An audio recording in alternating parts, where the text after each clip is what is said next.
आज बॉलीवुड के उस महानायक की अंतिम फाइल खुल रही है जिसे दुनिया ने ही मैन के नाम से जाना। धर्मेंद्र सिंह देओल।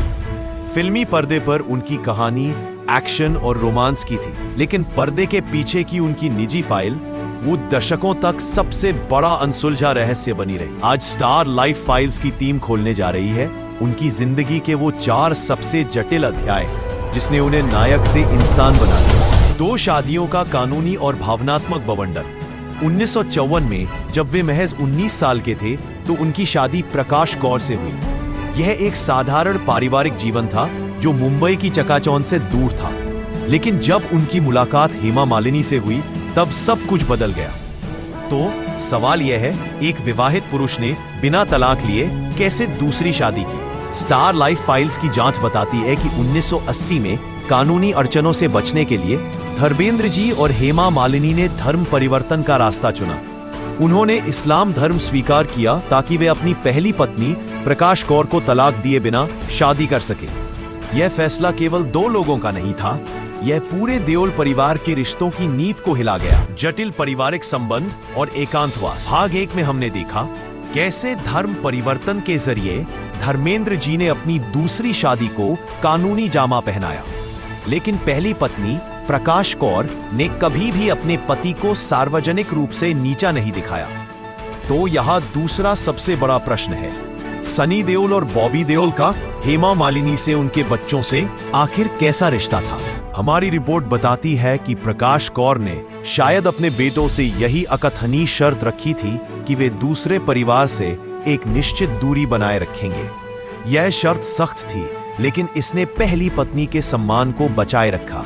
यही वजह थी कि दोनों परिवारों ने एक दूसरे के सार्वजनिक कार्यक्रमों से सदैव दूरी बनाए रखी।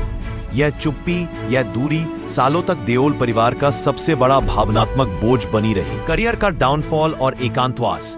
90 के दशक के बाद जहां उनके बेटे सफलता की बुलंदियां छू रहे थे, वहीं धर्मेंद्र जी को कमजोर और छोटी भूमिकाएं मिलनी शुरू हो गईं। एक दौर ऐसा आया जब ही मैन खुद को अकेला महसूस करने लगे। उन्होंने धीरे धीरे मुंबई की चकाचौंध से दूरी बना ली। उनका मन लोनावाला के फार्म हाउस में रमने लगा। यहां उन्होंने अपनी कविताएं लिखी, खेती की और एकांत को अपना जीवन साथी बना लिया। क्या यह डाउनफॉल केवल करियर का था या यह अपनों से दूरी का दर्द था जिसे वो भुला नहीं पा रहे थे? दौलत, संपत्ति और एकांत का सच। भाग 2 में हमने देखा कैसे रिश्तों की जटिलता ने ही मैन को एकांतवास में धकेल दिया। लेकिन अब हम खोलते हैं धर्मेंद्र की सबसे गोपनीय फाइल, उनकी नेटवर्थ। तो तीसरा और सबसे बड़ा सवाल, 60 साल के करियर, 300 से ज्यादा फिल्में और एक सुपरस्टार का दर्जा, उनकी असली कमाई कितनी थी और ये पैसा अब कहां है? स्टार लाइफ फाइल्स की आर्थिक जांच बताती है कि धर्मेंद्र केवल एक एक्टर नहीं बल्कि एक कुशल व्यवसायी थे। उनकी अनुमानित नेटवर्थ 400 करोड़ से भी अधिक थी। इसमें मुंबई में कई संपत्ति, रियल एस्टेट निवेश और लोनावाला का वह 100 एकड़ का फार्म हाउस शामिल है। उनकी आय का एक बड़ा हिस्सा अब भी उनकी पुरानी फिल्मों की रॉयल्टी और प्रोडक्शन हाउस से आता था। लेकिन क्या दौलत एकांत को कम कर सकी? हमारी जांच बताती है कि अपनी संपत्ति के बावजूद वे फार्म हाउस में साधारण जीवन जीते थे। वहां कोई 5 स्टार सुविधा नहीं थी, वहां थी मिट्टी की खुशबू और अकेलापन। ये संपत्ति और ये एकांत इस बात का प्रमाण है कि शोहरत और दौलत भी कुछ रिश्तों की जगह नहीं ले सकती। अंतिम समय, विरासत और निष्कर्ष। अब हम इस अंतिम फाइल का सबसे संवेदनशील पन्ना पलटते हैं, उनका अंतिम समय और उनकी विरासत।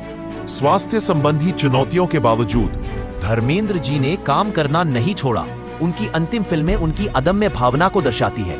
उनके निधन की खबर इंडस्ट्री के लिए एक युग का अंत था, लेकिन उनकी विरासत केवल फिल्मों तक सीमित नहीं है। उनकी विरासत है कठिनाइयों में भी परिवार को एकजुट रखने की कोशिश। उनकी विरासत है उस साधारण नौजवान की कहानी जिसने बिना किसी गॉडफादर के बॉलीवुड पर राज किया।